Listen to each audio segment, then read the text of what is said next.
Ассаляму алейкум ва рахматуллахи ва баракатуху. Братья и сестры, сегодня, инша Аллаху Рахман, сделаем 15-й урок из книги Муаллиму Сани.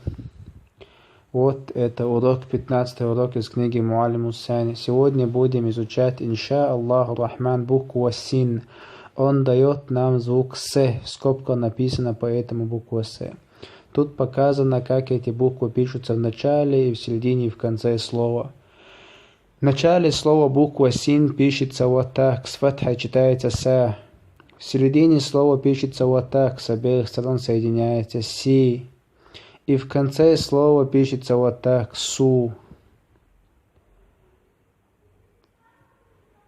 Са, Си, Су. В начале, в середине и в конце. Теперь прочитаем слова, инша Аллах.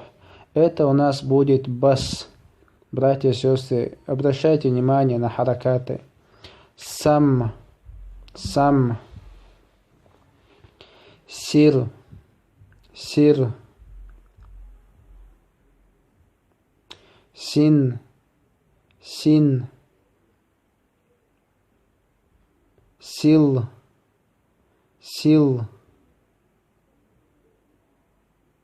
сафар, сафар,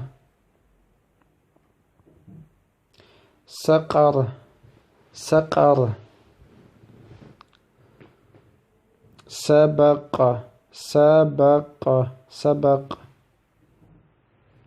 салаф, салаф, самак, самак. Это у нас будет фарас, фарас, фарас.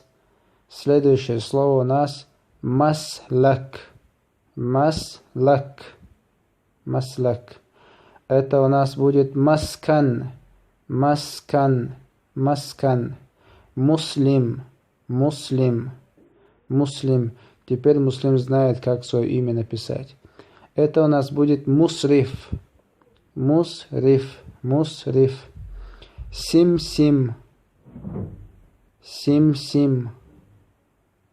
Аслама, аслама. Юслиму, юслиму. Истайсара, истайсара. Ястайсиру, ястайсиру.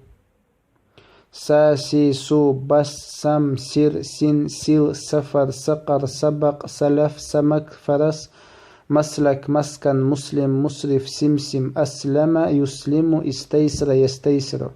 Братья и сестры, много раз читайте эти слова, переписывайте в тетрадь, будет лучше, братья, так. Желаю вам удачи. Вассаляму алейкум ва рахматуллахи ва баракатуху.